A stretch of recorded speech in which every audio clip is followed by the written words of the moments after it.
하나님의 말씀 사도행전 18장 1절에서 11절까지 말씀입니다. 그 뒤에 바울은 아테네를 떠나서 고린도로 갔다.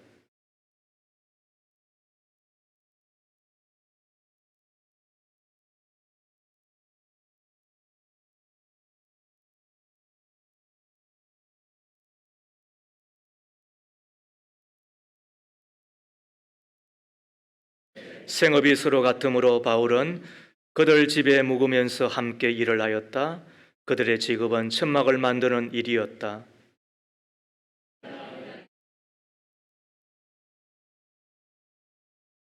실라와 디모데가 마게도니아에서 내려온 뒤로는 바울은 오직 말씀을 전하는 일에만 힘을 쓰고 예수가 그리스도이심을 유대 사람들에게 밝혀 증언하였다.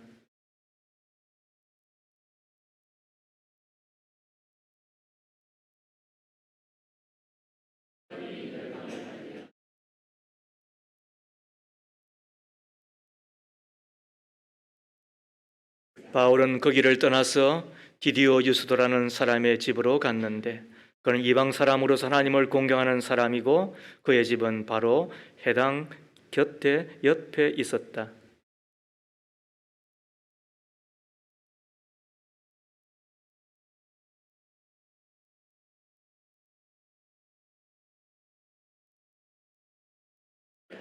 그런데 어느 날 밤에 환상 가운데 주님께서 바울에게 말씀하셨다. 무수하지 말아라. 잠잠고 잊지 말고 끊임없이 말하여라.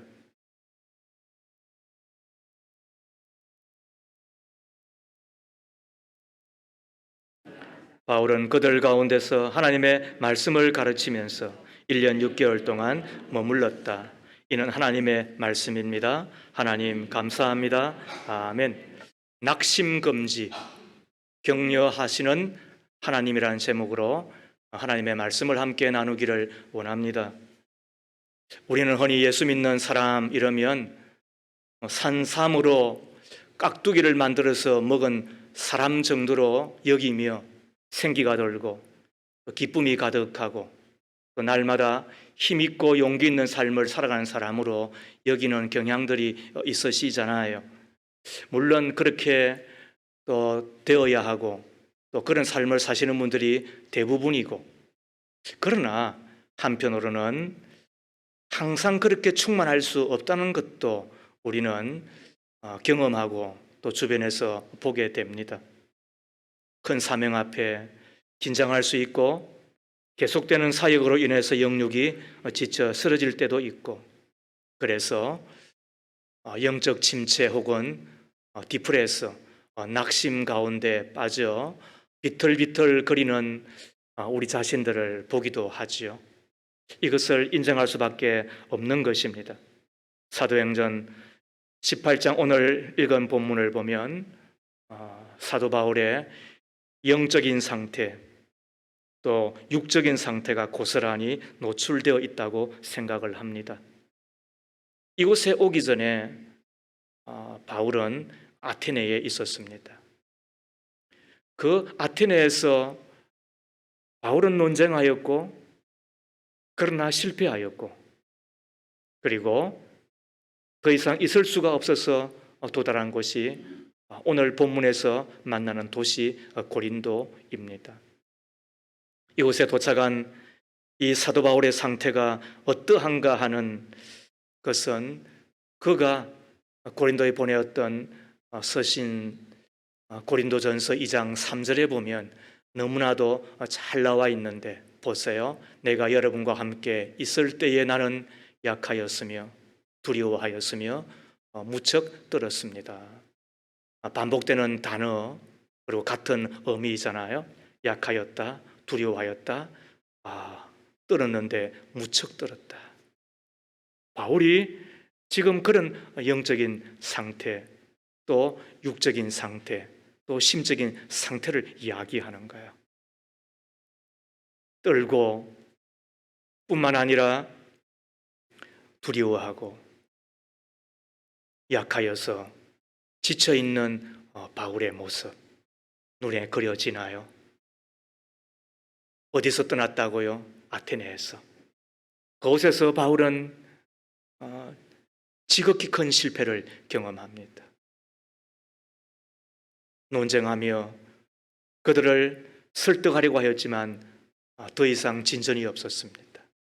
그래서 머무를 수 없어서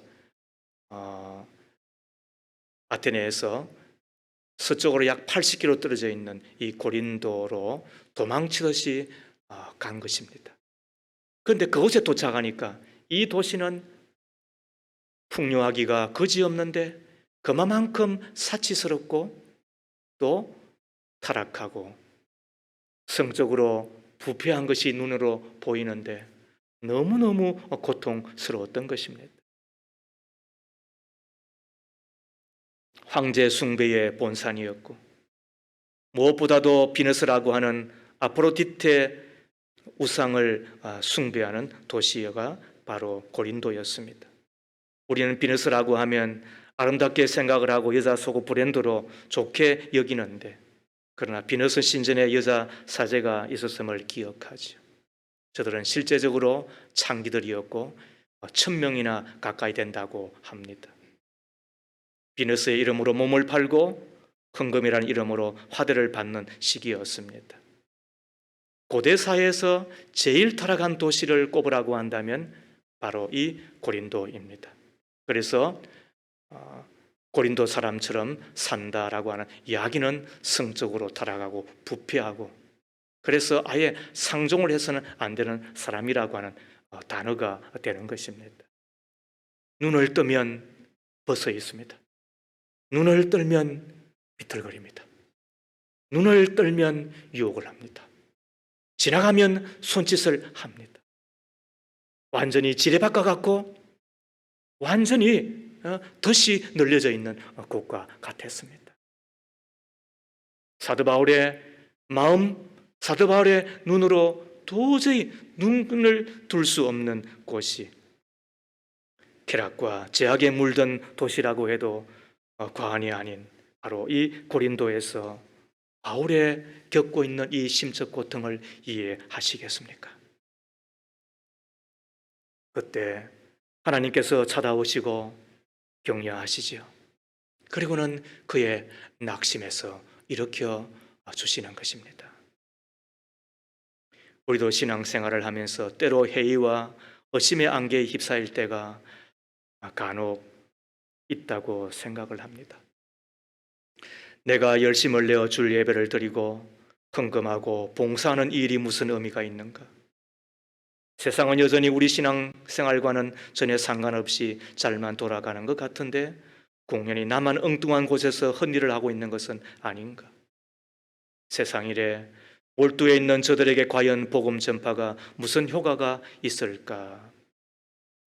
이런 마음의 어려움이 겹치고 또 혹은 고통이 밀려오면 부식간에 우리 자신도 의심과 염려 그리고 두려움을 지나 낙심하는 게 우리들이잖아요.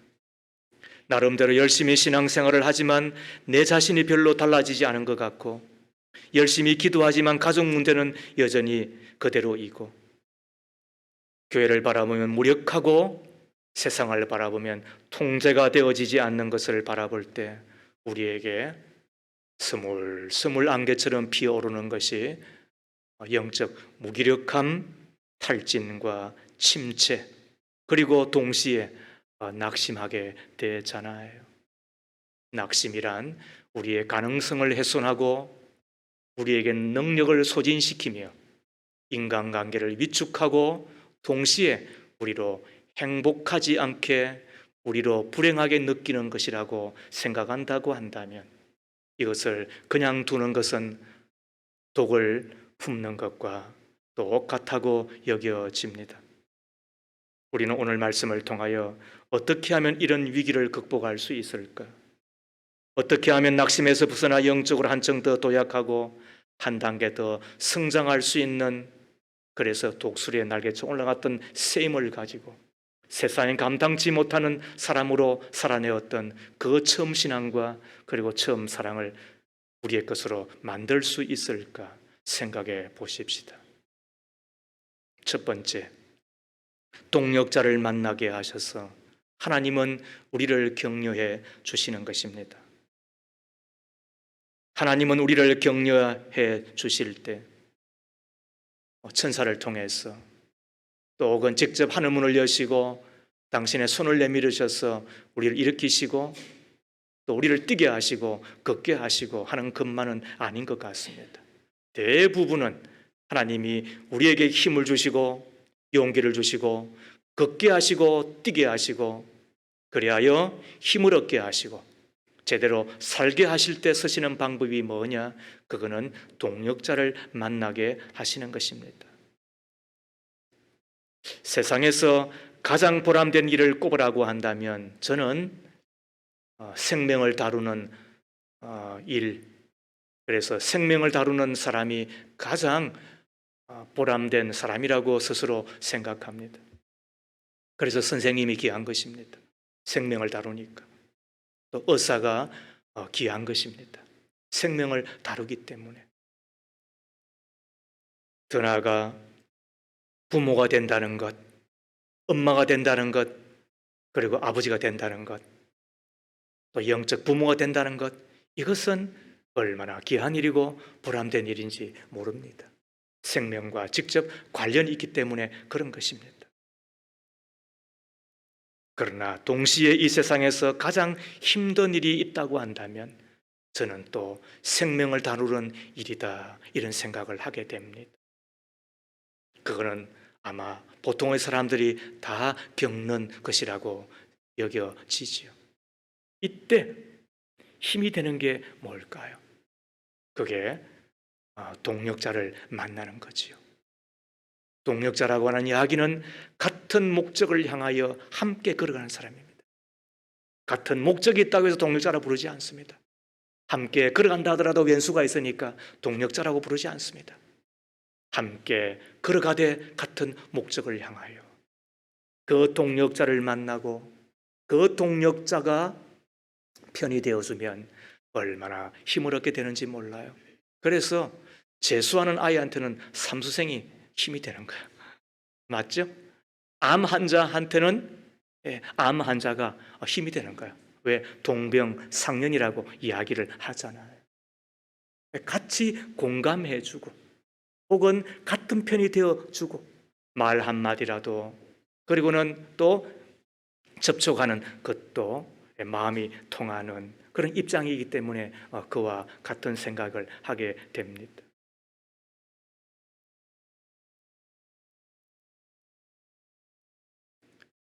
바울에게도 이런 보람된 일을 하는 데 있어서 그가 지쳐 있잖아요.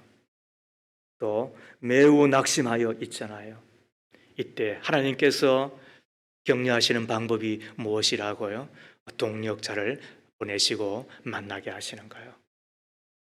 오늘 그 중에서 브리스길라와 아굴라의 부부 1절과 2절 그리고 3절 쭉 기록되어 있죠. 저들은 로마에 살았던 사람이에요. 글라우디오 황제의 칙령에 의하여서 유대인들은 로마에서 다 떠나라 그랬더니 어쩔 수 없이 쫓기듯이 고린도에 왔어요. 저들도 왜 힘들지 않았겠어요? 왜 외롭지 않았겠어요? 그런데 저들은 믿음이 있었어요. 그리고 또 천막을 만드는 텐트 메이커였던 것 같아요. 그때 바울이 저들을 만나게 되잖아요. 같은 믿음의 사람, 그리고 또 같은 텐트를 만들 수 있는 사람. 그러면서 동께나 있는 이 브리스길라의 집에 초청을 받아 함께 지낼 수 있었으니까 얼마나 힘이 되었겠어요. 그리고 또 연이어서 5절에 보니까 실라와 디모데가 마게도냐에서 내려오게 되었는데 거의 이 동지들이라고 할 수 있잖아요. 영적인 아들들이었으니까. 저들이 마게도냐에서 바울에게 내려오는 순간, 그런데 성경은 이상한 말을 적고 있어요. 바울이 오직 말씀을 전한 일에만 힘을 쓰고 그랬다고요. 이것을 개역 개정에서는 말씀에 붙잡혀 그랬단 말이에요. 지금까지 말씀에 안 붙잡혔다는 뜻은 아니에요. 그런데 실라와 디모데를 만나는 순간에 바울이 그 낙심이 떠나가고, 그리고는 용기를 얻고 힘을 얻고 더욱더 매진하게 되는 거예요. 그리고는 얼마나 강한 하나님의 사람으로 쓰임을 받게 되는지 생각해 보세요. 바울이 누구예요? 그런데도 불구하고 바울이 지금 어떤 처지에 있는 거예요? 그때 하나님께서 누구를 보내시는 거예요? 그리고는 어쩌면은 사람, 그리고는 뭐 같은 직업의 사람, 또 같이 일을 해주는 사람에 불과하잖아요. 그런데 저들이 동력자가 되고 동지가 되었을 때에 바울은 우리가 생각한 보다도 훨씬 더 힘을 얻는 것을 보게 되잖아요. 이것이 동력자의 역할인 거예요. 하나님께서 이와 같이 역사하시고, 그리고는 힘을 주시고 용기를 주시고 다시 격려케 하셔서 그 일을 계속할 수 있도록 해주시는 것을 보면 우리 가운데도 뭐가 필요하다고요? 바로 이와 같은 동력자가 필요하고, 그리고 여전히 믿음으로 무엇보다도 겸손하고 친절하게 살아가면 꼭 만나게 된다는 사실을 알게 되잖아요.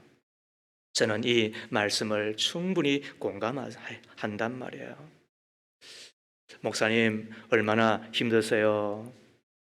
우리 장로님들도 기도하실 때마다 은연중에 그런 류의 기도를 할 때마다 제가 위로를 받는 거예요.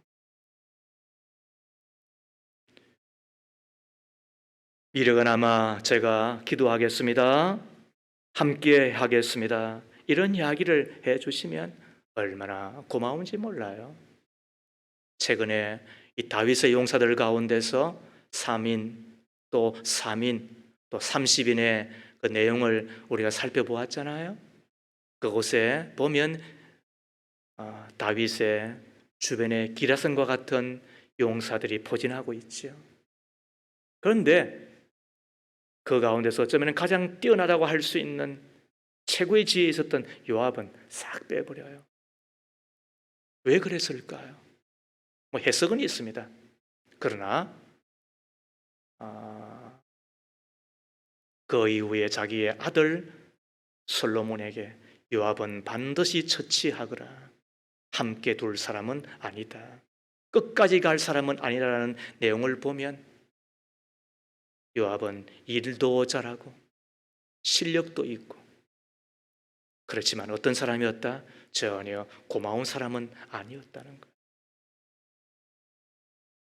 우리가 목회를 하다 보면 또 혹은 사업을 하다 보면 나름대로 뭐 이런저런 위치에서 우리가 역할을 하다 보면 일 잘해주잖아요.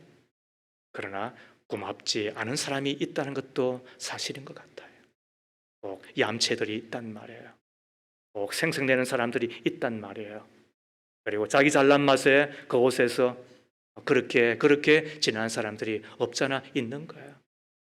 그런데 이럴 때에 제가 꼭 고마운 사람이 되겠습니다, 이런 말을 하는 분들을 만나면 너무너무 고맙잖아요. 목사도 지칠 때가 있다는 사실을 여러분 아시나요? 격려가 필요하다는 사실도 여러분 아시나요? 우리 목사님은 늘 충만하셔, 이렇게 말하는 분들이 간혹 있으세요. 목사도 여러분 심지를 태울 때가 있어요. 기름을 태우지 못하고. 우리 목사님한테 그런 이야기 하지 말어, 우리 목사님 교만해져, 이러면서 말이지 바람 빼는 소리 한 사람들이 간혹 있으세요. 여러분, 목사가 교만해지는 것도 문제지만은 목사가 낙심하는 것은 더 큰 문제예요. 그때 필요한 게 뭐예요? 목사님 오늘 설교 잘 들었습니다. 여러분, 똑같은 말입니다. 수고하셨습니다. 목사한테 수고하셨는 말을 하면 어떻게 해요? 오늘 말씀 잘 들었습니다. 그잖아요.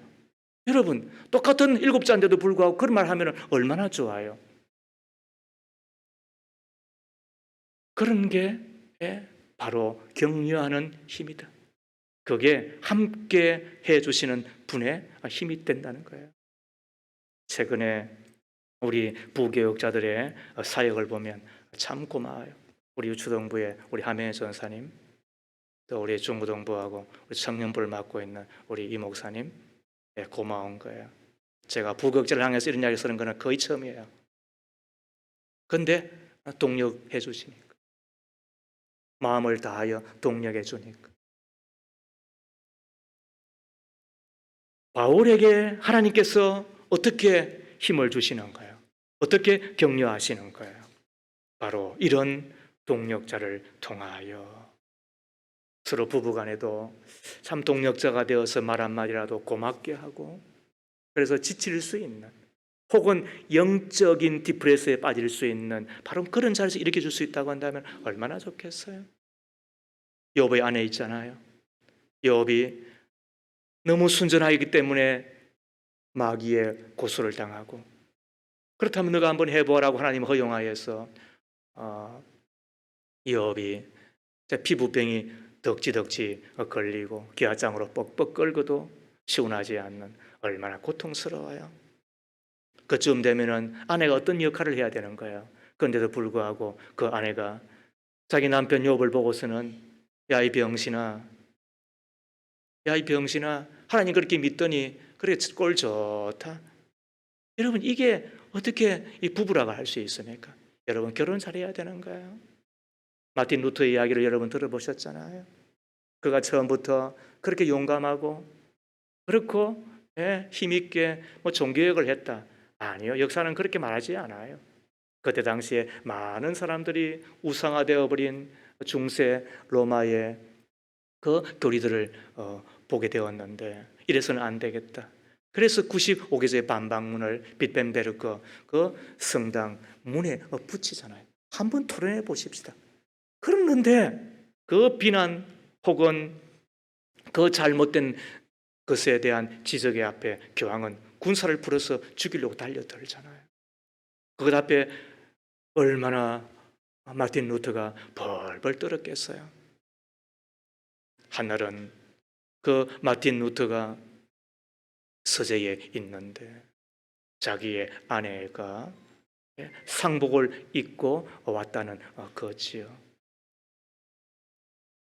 누가 돌아가셔서 웬일이요? 그렇게 이야기했더니 그 아내가 하는 이야기가 오늘 하나님이 돌아가셨습니다. 하나님이 돌아가시지 않았다고 한다면 어찌 당신이 이렇게 낙심하여 있을 수 있습니까? 그 여인도 지혜롭고, 그리고 마틴 루터도 영적인 사람이죠. 그 이야기를 듣고 그 자리에서 일어나, 시작은 어찌하였지는 잘 모르지만은 그러나 그 종교개혁의 완수를 이룰 수가 있었다라는 이야기. 여러분들 가운데 동력자는 있는 것입니까? 왜 없겠습니까? 그리고 그 동력자 때문에 지금 이 자리에 힘을 얻고 낙심을 물리치고 있는 우리들이지 않습니까?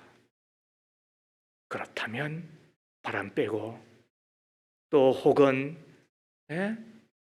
비틀거리게 만들고 얌체짓하는 그 사람들 바라보지 말고, 교회 공동체에는 다양한 사람들, 죄송한 이야기지만은 쓰레기 같은 사람들, 거지 같은 사람들 많이 있습니다. 뭐 어쩔 수 없습니다. 가라지가 있다고 이야기한 거니까. 그러나 그들 때문에 우리가 고통당하지 말고 나를 위하여 기도해 주시는 바로 그분, 나를 위하여 지금도 묵묵히 지켜봐 주시는 바로 그분 우리가 생각하며, 주님이 나를 격려하시는 그구나, 주님이 나를 다시 일으켜 주시는구나 생각하면 우리가 되겠습니다. 뿐만 아니라 여러분, 그분들을 위하여 혹은 그 사람을 위하여 내가 동력자가 되어 주시고는 있는 것입니까?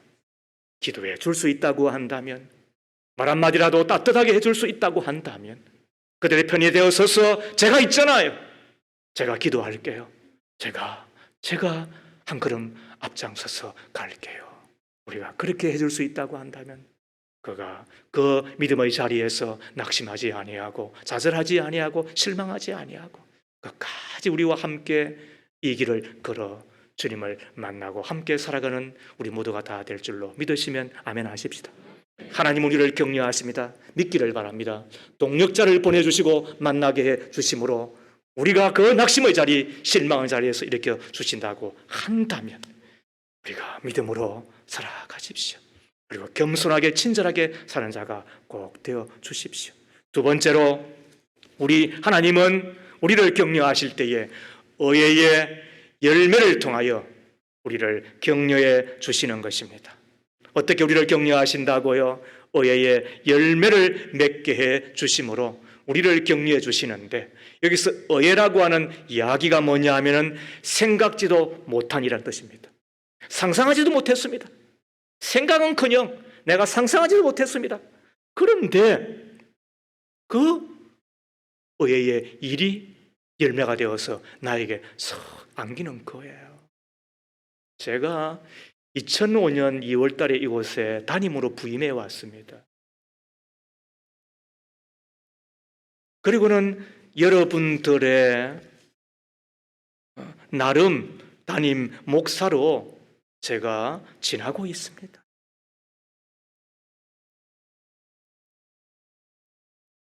지금은 한 해에 10명도 제대로 교회에 등록하기가 쉽지 않은 때이잖아요. 그런데 그 해에 무려 52명이나 등록을 했어요. 그 후에도 계속해서 등록하는 분들이 매년 40명, 30명, 20명씩 계속되었죠. 그리고 그때 등록한 분들 중에 여러분들이 저의 동력자가 되어 주시고 계시지요. 참 의외예요. 어떻게 이렇게도 작은 교회에 그것도 한 해에 거의 매주 1명 이상씩 등록을 하고 그리고는 저로 힘을 얻게 해 주셨는지 그거는 하나님이 저에게 담임으로 잘 하거라 저를 믿어주실 뿐만 아니라 저에게 용기를 주시고 그리고 또 격려해 주신 것이라 생각을 하게 됩니다. 새세명 전도회가 지금은 잠시 쉬고 있죠. 올 봄에도 하겠다고 다 했다가 의외로 새세명 대장을 지나했던 우리 권사님이 갑작스럽게 다리 골절을 당하여서 함께 참여하지 못하고 또 제가 신방 중이었기 때문에 미루었습니다. 곧 새세명 전도회가 열리게 될 것인데 그때 참 멀리 계시던 우리 권사님도 그리고 또 가까이 계신 분들 중에서도 대수사를 다 멀리하고 화요일 날 11시가 되면 함께 참여하시고 그리고는 오후 늦은 시간까지 기도회와 또 교제와 함께 말씀을 증거하는 일들을 쉽지 않은 그 일들을 우리 가운데 전도하면은 막 벌벌 길잖아요. 쉽지 않아요. 그럼에도 불구하고 묵묵하게 그 자리를 지켜주시고 이끌어주셨던 분들이 있었어요. 생각해 보면 어떻게 그 긴 시간들을 다 수호하고 지나였을까? 눈에 보이는 열매가 없는 듯 하였는데 그럼에도 불구하고 어떻게 그 시간들을 잘 지나였을까? 의의 열매들 때문에 그랬던 거예요. 그 가운데 하나가 우리 어르신 되시는 우리 오성인 할아버지가 지금은 나이가 90 후반이시니까 집에서 예배를 드린다는 이야기를 듣는데 필요하죠. 영상 예배. 근데 그때 이 교회 앞을 지나가다가 차 한 잔 받아 먹고 그리고는 제가 교회 가도 되겠습니까? 물론이지요. 그리고는 참석한 그 첫 주에 우리들의 모습을 보고 그가 너무 신기했다는 거야. 불교에서 느껴보지 못하였던 이렇게도 친절하고 이렇게도 밝은가 그거를 아시게 되었다는 거 아니에요. 그리고는 집에 돌아가셔서 집에 있던 그 많은 불교 서적들 다 버리고, 그리고는 당신의 아내를 모시고 이곳에 오셨죠. 지금은 천국 가셨는데. 그리고는 중간에 예배 드리러 신방 가보면 말이죠, 그 따님은 차만 싹 내놓고 싹 도망가는 거야. 간식만 딱 내드리고는 싹 도망간 거예요. 근데 지금은 보세요. 출석만이 아니라 매주 예배를 드리고, 그리고는 신기한 거는 저분이 어떻게 그 11조를 할까? 진짜 간증거리예요. 왜? 믿음이 들어가니까. 그렇게 해서 지금은 가정 전체가 다 복음화된 것을 보게 되는 거잖아요. 의의 열매 왜 없겠어요? 왜 그렇게 하시겠어요? 우리로 힘있게 살라고, 믿음으로 잘 살으라고, 그 끝은 있는 것이라고, 그 열매는 있는 것이라고, 우리가 상상할 수 없는, 우리가 생각할 수 없는 것까지도 하나님께서 이루시는데 왜요? 그게 하나님께서 격려하시는 방법이 있잖아요. 스펄전 목사님은 세 명의 친구를 위해 기도했다는 이야기입니다. 그 중에 한 명은 얼마 지나지 않아 예수님을 영접하였고, 또 두 번째 사람은 10년쯤 지났을 때 예수님을 영접했대요. 그러나 나머지 한 분은 끝내 스펄전 목사님 돌아가실 때까지 길을 지나지 않았는데, 그러나 목사님께서 소천하신 후 얼마 지나지 않아 그분마저도 예수님을 믿게 되었다는 사실을 우리가 기억하는데, 하나님은 우리로 실망치 않게 우리에게 용기와 힘을 주셔서 이 믿음의 길, 사역의 길, 더 나아가 이 생명의 일을 계속하게 하는 것이잖아요. 7절을 보세요. 바울은 그 길을 떠나서 디디오 유소라고 하는 사람의 집으로 갔는데, 그는 이방 사람으로서 하나님을 공경하는 사람이고 그의 집은 바로 해당 옆에 있었다. 이 디디오 유소도는 로마 사람이에요. 본래 이름이 뭐냐 하면은 티티우스 유스투스예요. 당대 최고의 권력이 로마 시민권자예요. 그런데도 불구하고 그가 어떤 연유인지는 잘 모르겠으나 하나님을 공경하는, 여기서 공경한다는 것은 항상 이방인들이 어떤 계기를 통하여서 여호와를 만났다는 뜻이에요. 그런데 그가 또 바울을 통하여서 예수의 복음을 듣는 거죠. 예수께서 십자가에서 나를 위하여 죽으시고 피 흘려서 죽으실 뿐만 아니라 사흘 만에 부활하셔서 지금은 하나님 보좌 우편에서 나를 위하여, 우리를 위하여 간구하시는 분이십니다. 그분을 믿기만 하면 제 삶의 은총과 함께 하나님의 자녀가 됩니다. 그 이야기를 듣는 순간에 믿음으로 화답하는. 그리고는 어떻게 한다고요? 그가 온 집안과 더불어 예수님을 영접하게 되는 거잖아요. 그리고는 그의 집이 고린도 교회가 됐습니다. 빌립보 지역에는 루디아의 집이 교회가 되었던 것처럼, 이것은 의회의 일이었잖아요. 그런데 그 의회로 하나님께서 하시는 그 일들을 통하여서 바울이 얼마나 격려받았겠어요.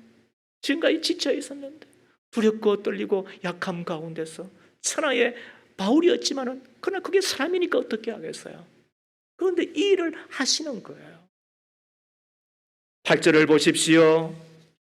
해당장 그리스도는 그의 온 집안 식구와 함께 주님을 믿는 신자가 되었다. 이것도 의외의 일이에요. 유대인들은 10가정만 모이면 어떻게 한다? 항상 해당을 짓는다. 그리고 거기는 해당장이 있다. 그 해당장이 율법을 가르쳐요. 그런데 지금까지 이 고린도 오기 전에 데살로니가에 있었습니다. 아테네에 있었습니다. 그런데 그때마다 이 해당을 중심으로 바울이 들어가 복음을 전하였지만, 그러나 해당장이 주님 앞에 돌아왔다는 이야기는 거의 없어요. 끊임없이 공격해요. 유대인들이었기 때문에 예수를 믿는 것은 이단이었어요. 그건 사입이었어요. 예수를 믿는 것은 이해할 수가 없었어요. 그런데도 불구하고 어떻게 해당장이었던 그리스도가 그의 온 지방과 함께 그리스도인이 되었는지. 그리고 8절 하반절을 보십시오. 수많은 이방인들이 개수가에서 예수님을 믿고 세례를 받아요. 여기서 믿는다는 것과 세례를 받는다는 이야기는 헬라어는 우리 한글과는 다르게 항상 거기 있어요. 시제가 있다는 거 여러분 배우셨죠? 그죠? 영어에 말하는 거 말이에요. 과거형, 현재형, 진행형, 그리고 현재 진행형 이런 것이 있잖아요. 그죠? 과거 어느 시점부터 시작해서 현재까지, 혹은 현재부터 시작해서 미래까지 계속 이어지는 바로 그것이 믿고 세례를 받는다는 뜻인 거예요. 바로 그곳에서 고린도라고 하는 그 타락한 도시 가운데서 누가 하신 거예요? 성령이 하셨잖아요. 누가 하시는 거예요? 하나님이 하시는 거잖아요. 그리하여 당신의 백성들을 부르시는 것과 동시에 당신의 종 바울을 격려하고 바울을 다시 일으켜 걷게 하고, 그리고는 또다시 이 길을 계속 살아가게 하는 것을 보게 된다고 한다면 믿음의 가족 여러분, 실망하지 마십시오. 다만 하나님의 의의 열매를 기대하며 기도하며 살 수 있다고 한다면, 내가 이 신앙의 길을 걸어가는 동안 내 믿음의 사명, 내가 붙들고 갈 수 있다고 한다면 하나님은 의의 열매를 맺게 해 주셔서 우리로 힘없게 하시고, 우리로 용기 얻게 하시고, 우리로 간혹당하는 영적 침체 가운데서 벗어나 우리로 기뻐 뛰며 춤추며 노래하는 믿음의 종으로 살게 주실 줄로 믿습니다. 세 번째, 하나님 우리를 격려하실 때 말씀을 통하여 우리를 직접 격려해 주시는 것입니다. 자, 9절과 10절 말씀을 보십시오. 함께 읽습니다. 그런데 어느 날 밤에 환상 가운데 주님께서 바울에게 말씀하셨다. 무수하지 말아라. 잠잠고 잊지 말고 끊임없이 말하여라.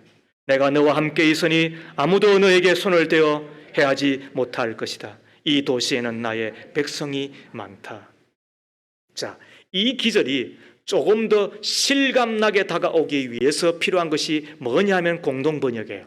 자, 공동번역을 화면에 띄워져 있으니까 잘 보세요. 자, 어느 날 밤 주께서 신비로운 영상으로 바울로에게 나타나 뭐라고 하죠? 겁내지 마라. 잠잠고 잊지 말고 전도를 계속하여라. 됐습니다. 자, 9절을 다시 보세요. 어느 날 밤, 자, 이 밤이 어떤 밤이었을까? 왜 그 밤에 신비로운 영상으로 환상으로 주께서 친히 찾아오셨을까? 물론 바울이었으니까 주님을 찾아설 수 있을 거예요. 부인할 수 없어요. 바울의 믿음에서는 아마 하나님을 찾아설 거예요. 그러나 성경은 이 대목에서는 그렇게 적지 않아요. 어느 날 밤, 어떤 밤이었지는 잘 모르겠어요. 좀 이따 설명을 할 거예요. 그러나 그때 환상 가운데, 신비로운 영상 가운데 주께서 찾아오세요. 그리고는 세 마디를 하세요. 겁내지 마라. 침묵하지 마라. 전도를 계속하거라. 이게 무슨 말이에요? 바울이 지금 떨고 있는 거예요. 그리고는 바울이 지금 침묵하고 있는 거예요. 말하고 싶지 않는 거예요. 그리고 전도는 커녕 그 어떤 이야기도 하고 싶지 않은 거예요. 뭐 때문에 그랬을까? 우리는 여기에서 이제 성경의 해석하는 것을 들어야 돼요. 6절 말씀에. 그러나 유대 사람들이 반대하고 비방함으로 바울은 그의 옷에서 먼지를 떨고서 그들에게 말하였다. 여러분을 멸망을 받으면 그것은 오로지 여러분의 책임이지 나의 잘못은 아닙니다. 이제 나는 이방 사람에게로 가겠습니다. 이 6절의 기절이 7절과 8절에 의의 열매가 있고 난 이후에도 있었을까요? 없었을까요? 그게 유대인이었으니까. 전도 현장을 가보아요. 내가 한 사람에게 복음을 전하여서 그가 마음의 문을 열고 제가 예수 믿겠습니다 했음에도 불구하고 바로 그 옆에 사람은 어떻게 한다고요? 우리를 향하여 소금 뿌려요. 물질이 부세워요. 우리가 복음을 전하여주고 하늘의 진리를 이야기해주고 전도를 해주면 왜 나에게 이제 왔습니까? 왜 이런 귀한 이야기를 이제서 들려주십니까? 고맙습니다라고 이야기하는 것이 아니라 그런 사람이 하나가 있으면 나머지 3명은 어떻게 한다고요? 그게 씨 뿌린 자의 비유예요. 돌짝밭이 있고 가시덤불 밭이 있고, 그리고 여전히 우리를 향하여서 공경하는 그런 밭대 사람들이 있는 거예요. 그게 세상이니까 말이에요. 바울이 복음을 전하는 가운데 하나님이 주시는 그 힘을 가지고, 용기를 가지고 다시 복음을 증거하였지만, 그러나 한편에서는 예수를 믿지만 한편에서는 또 공격을 당하여, 한편에서는 집을 내어놓고 이것이 우리의 교회입니다, 제가 주님 앞에 드리겠습니다, 우리 초대교회 사람들이 그렇게 했잖아요.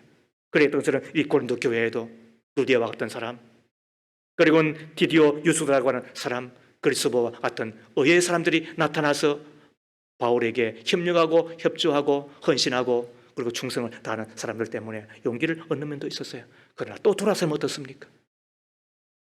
두려운 거예요. 말하고 싶지 않은 거예요. 그리고는 내가 이제는 곧 떠날 거야, 나중에 다 당해, 이런 마음이 없잖아 있는 거예요. 바로 그것이 그날 밤이에요. 그런데 주께서 그날 밤에 여지없이 찾아오시잖아요. 그리고 바울의 손을 꼭 붙들고 하는 이야기가 뭐예요? 내가 안다는 거예요. 얼마나 고통스러우냐, 얼마나 힘드냐, 말도 하고 싶지 않지, 떠나고 싶지. 그래서 다 흩어버리고 이제는 그냥 되라고 될 대로 되라는 식으로 그렇게 하고 싶은 거 다 알잖아. 그러나 10절 말씀, 내가 너와 함께 있으니 아무도 너에게 손을 대어 해하지 못할 것이다. 이 도시에는 나의 백성이 많다. 그 이야기를 듣고 바울이 11절에 무려 다른 곳에서는 3달을 있기가 쉽지 않았어요. 6개월 있은 것은 많이 있었어요. 그런데 이곳에서는 무려 1년 6개월 동안, 지금으로 말하면 무려 16년 정도 있었다고 해도 과언이 아니에요. 이것이 하나님께서 격려하시는 방법 가운데서 직접적으로 찾아오셔서 손잡아 주시고, 그리고는 가장 힘이 되는 말씀하는 거예요. 여러분, 하나님의 말씀을 듣는 시간을 소홀히 여기지 말아요. 이 설교 시간을 그러므로 맹탕으로 보내지 마세요. 새벽을 깨우며 주님 앞에 나와 주님의 이름을 부르는 그 시간을 가장 귀하게 여기세요. 말씀을 묵상하는 가운데 그 말씀 가운데서 그것이 로고스를 지나 레마가 되고, 레마가 되어서 내 심령 가운데 찾아와 내 심령을 진동시키고, 그리고 천지가 계백하듯이 나를 울려버리는, 그래서 제가 목사가 되었잖아요. 그것도 23살에 말이에요. 다 돈에 미쳐있는 세상이잖아요. 지금 보세요. 다 지금 미쳐있는 세상이잖아요. 자기 사랑하고 돈 사랑하고, 그리고 자기가 듣고 싶은 이야기를 돈 주고 사고 싶은, 그래서 사입에 다 지금 빠지는 이 세상이잖아요. 그러나 그 말씀 하나를 들으면 세상이 감당치 못하는 사람으로 다시 일어나. 그리고는 주님이 맡겨주신 그것이 무엇이든지 간에 다 짊어지고 가는, 그래서 믿음의 대장부가 되고, 그래서 믿음의 거인이 되고 믿음의 큰 나무가 되어서 살아간 사람이 되는 거잖아요. 제가 부교육자 때 제 가정을 오픈하였다, 수십 분도 더 들었을 거예요. 그럼 또 들었어요. 그리고는 젊은이들을 양육하였습니다. 이유는 단 한 가지, 이곳에 시시한 대학부 생활하지 아니하고, 그리고는 캠퍼스에 있는 선교 단체만한 거 내가 만들어 주겠다. 그리고 21세기를 살아가지만은 그러나 18세기, 19세기 믿음의 사자처럼 살았던 사람들 내가 만들어내겠다. 내가 받은 그 은혜 빚진 자로 내가 살아 반드시 하나님 사람 만들어내겠다. 그것 때문에 했던 일이 제 아내와 함께 언혼하여 우리 첫째 조신이가 기어다닐 때예요. 우리 둘째 하림이도 등에 업혀서 고기도 못 들건 때예요. 생긴 꼭지생기처럼 생겨가지고 사람 되겠나 싶은데 지금은 사람 되어 있어요. 아무튼 그럴 때에 저희 집을 오픈했어요. 그리고는 그 더운 날 에어컨도 없이 만두 굽고 햄버거 만들고 뭐 감자 튀기고 그리고는 혹은 이런 것 저런 것 다 만들어서 먹였어요. 그리고 제가 성경을 가르치고 그것도 1년에 무려 40주씩 3월 첫째 주에 시작되면 12월 중순까지. 그리고 또 중간에 수련회 떠나고 제주도 선교여행 떠나고 그리고 또 여지없이 방학이 끝이 나고는 방학 때는 대신방을 했으니까 그리고는 또 그 일을 계속했었어요. 그런데 한 번은 제 생각에 어떤 생각이 들었냐면은 제가 굳이 이걸 내가 할 필요가 있을까? 부목사가 그것도 돈 더 받는 것도 아닌데 내가 굳이 뭘 이걸 이렇게까지 내가 할 필요가 있나 생각이 썩 들 그때 찰나에 어떤 한 형제가 저에게 생일 선물이라고 줬는데 선물도 아니야. 그냥 엽서 하나에 그냥 주더라고. 그리고는 그 엽서 안에 기록되어 있는 말이 목사님 내년에는 제 차례지요? 그 이야기를 하나 적어서 보내왔는데 제가 그 이야기가 제 심장을 다시 꿰뚫는 하나님의 말씀이었어요. 그리고는 다시 시작하였고 그리고 하나님이 그것을 보시고 저에게 담임의 자리를 주셨다고 저는 믿어요. 그리고는 지금도 목사 가짜게 살지 않고 목사다운 사람으로 살려고 발부둥치고 있다고 저는 스스로 믿어요. 내 믿음의 선배들이 나에게 보여주셨던 그대로 그저 받았으니까 나는 그저 베푼다. 꼭 떠나면서 말이죠. 성경 배워서 인간 된 걸 생각지 아니하고 말이죠. 제 아내 보고 말이죠. 사모님 마시는 소리 고맙다는 꼭 그런 얌체짓만 하더라고. 그런데도 불구하고 뭐 다 같은 것이니까. 그저 받았으니까 그저 주는 것이니까. 최근에도 제가 신방을 하는 중에 어느 한 가정에 들러 대화를 하는 가운데 제가 이야기를 했어요. 제 설교가 들리십니까? 라고 하였더니 물론이지요 목사님. 설교 듣는 재미로 교회 가는데요. 제가 그 이야기를 들으면서 용기를 얻었습니다. 저도 사람인지라 지칠 때가 있어요 없어요? 있죠. 조금 전에 이야기했지만 우리 목사님은 늘 충만할 거야. 그런 이야기 하지 말아요. 일부 시간도 이야기했지만 우리 목사님은 우리를 위하여 디딤돌이 되어주셨는데 언제까지 밟고만 지나갈 거예요? 언제까지 저를 밟고만 지나갈 거예요? 그리고 더 나아가 이런 생각이 들 때도 있습니다. 제가 언제까지 일을 해야만 하나? 그리고 얼마만큼 내가 더 해드려야만 되나? 이런 생각이 들면 나름 의기소침해질 때도 있습니다. 뿐만 아니라 초기 때보다는 지적인 능력도 떨어지고 솔직히 고백합니다. 그리고 예전에는 한번 자리에 앉으면 6시간 동안 자리에서 일어나지 않는 사람이에요. 그래서 설교를 준비하면 지금도 앉으면 그 자리에서 저녁 10시에 앉으면 새벽 4시까지 화장실 안 가고 제가 설교를 만들어내요. 그 지금도 보세요. 12장을 적어왔습니다. 그리고 밑줄 긋고 물음표 치고 그렇게 해서 한자 틀리지 아니하고 다 적어옵니다. 다만 여러분과 눈을 맞추고 설교를 해야만 들리는 설교가 되어야 되는 것이니까 이렇게 애를 쓰는 정도로만 이해하십시오. 그러나 언제까지 내가 이 일을 할 수 있을까? 내가 얼마만큼 더 잘할 수 있는 건가? 여러분들은 끝없이 요구하는데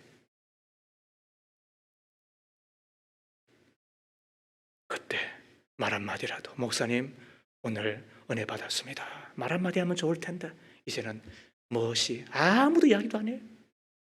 어떻게 저런 분들이 있나 싶을 때도 간혹 있습니다. 여러분. 솔직하게 그렇습니다. 그때 주님께서 하시는 말씀입니다. 침묵하지 말고 그리고 계속하거라. 끝까지 하거라. 이곳에 나의 사람들이 많다. 나의 사람들이 많다. 더 나아가 한 사람이라도 잘 믿고 그리고 세상의 빛과 소금으로 살아갈 수 있다고 한다. 그게 내가 할 일이 아닌가 주께서 말씀하시지요. 여러분, 말씀을 마치겠습니다. 신앙의 위인들, 그 이외에 없이 피곤함을 느꼈음을 기억하셔야 됩니다. 열심과 충심만큼 따라오는 피곤함이 저들을 눌렀다고 해도 과언이 아닙니다. 엘리야도 자신을 죽여달라고 할 만큼 탈진하지 않았습니까? 다윗도 피곤하여 하지 않았습니까? 우리 안에 피곤함을 느끼는 분들이 있으신가요? 간혹 지쳐서 쉬고 싶다고 다 내려놓고 싶을 때가 있으신가요? 정상이에요. 지금까지 최선을 다해 달려왔던 증거이고, 그리고 지금까지 잘 살았다라고 하는 말이기도 합니다. 다만 그 피곤함이 지속되도록 내버려 두어서는 안 됩니다. 지친 채로 지나가는 것은 더더욱더 안 됩니다. 이때 낙심 금지, 낙시 금지가 아니고 낙심 금지 말씀하시며 찾아오시고 힘주시고 용기 주시고 격려하시는 주님을 바라보십시다. 동력자를 만나게 하셨어. 그래서 저도 그분들 바라보고 힘을 얻습니다. 이사갈 기회가 있었음에도 불구하고, 그리고 저를 졸졸졸 따라오듯이 따라오셔서 이 교회를 지키시고, 우리 목사님 안 만났으면 제가 어떻게 되었을까요? 내가 빨리 예수 목사님 만났으면 제가 더 좋은 사람 되었을 텐데 말해주시는 바로 그분들, 그리고 빛도 없이 이름도 없이 교사로 목자로 그리고 또 고마운 분으로 섬기시는 바로 그분들 때문에 제가 힘을 얻지요. 더 나아가 의회에 열매가 있음도 잘 압니다. 더 나아가 친히 그 새벽의 자리에, 기도의 자리에, 말씀의 자리에, 또 이런 예배의 자리에 찾아오셔서 비록 밤이지만은 그러나 나보다도 더 밝게 저를 일으켜 세우시는 주님의 그 음성 때문에 격려하시는 것을 경험하는 우리들이잖아요.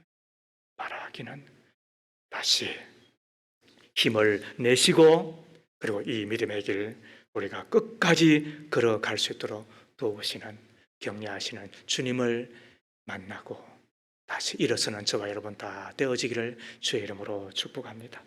좋으신 하나님, 우리의 약함 때문에 우리는 피곤하고 또 지쳐 힘들 때가 간혹 있습니다.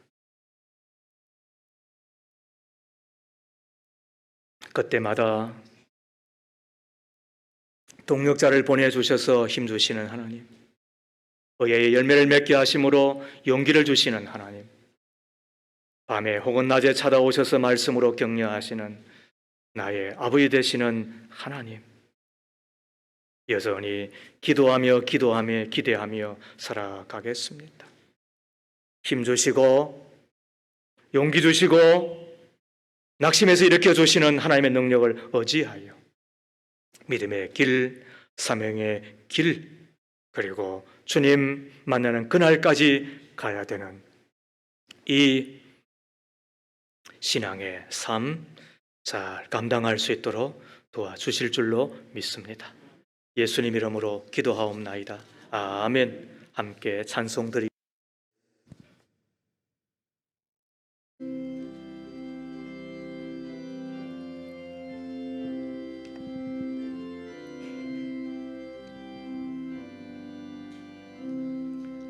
주 날개미 내가 편한 이 시에 밤 깊고 비바람 불어쳐도 아버지께서 날 지켜주시니 거기서 편안히 쉬리로다. 주 날개미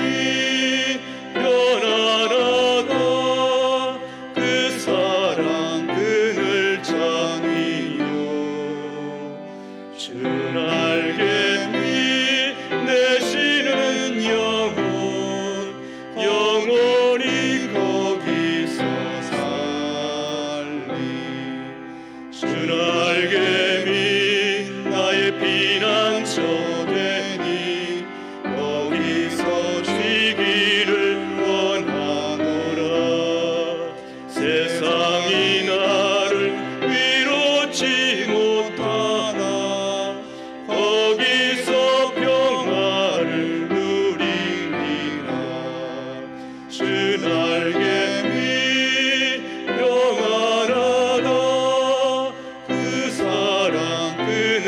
창이요 주 날개 내시는 영원히 거기서 살리 주 날개 참된 기쁨이 있네 고달픈 세상 길 가는 동안 나 거기 숨어 돌보심을 받고 영원한 안식을 얻으리라 주 날개 밑 평안하다 그 사랑 그늘 창이요 주 날개 밑 내시는 영원히 거기서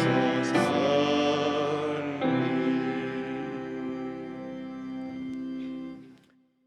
고맙습니다, 하나님. 강한 자,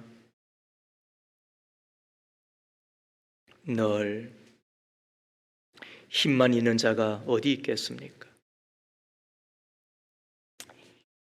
그러나 약할 그때에 도리어 우리를 강하게 하시고 하나님의 능력이 나타나게 해 주심을 믿습니다.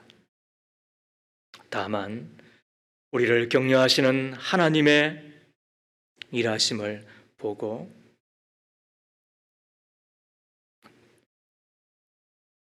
낙심하고 또 피곤해하는 그 자리에서 일어나 믿음으로 살아가기를 힘쓰는 우리가 다 되게 해 주시기를 빕니다. 아까워하지 아니하고 열의 하나를 구별하여 드리는 믿음의 사람들, 내 마음대로 살아가는 세상 가운데서 주님의 시간을 기억하고 봉사하며 섬기며 또 헌신하는 믿음의 종들, 복음을 증거하며 또 하나님의 나라를 위하여 함께 동력하는 이들을 귀하게 보시기를 비나이다. 하나님께서 받으심의 영광이 되고 그리고 길지 않은 우리의 세상 그 끝에서 주님을 만나 주님의 품에 안겨 상과 칭찬을 받는 우리 모두가 다 될 줄로 믿고 감사하나이다. 수술을 받은 우리 노근사님의 남편 우리 김기훈 성도님, 스님께서 속히 치유하시고 우리 안에 회복 가운데 있는 이들을 일으켜 주시기를 비옵고, 주여 가정의 복음화를 지나 이제는 내 믿음의 울타리를 넘어 민족을 섬기며 열방을 축복하는 믿음의 대장부로 살아가는 우리가 꼭 되게 하옵소서. 예수님 이름으로 축복하며 기도하옵나이다. 아멘.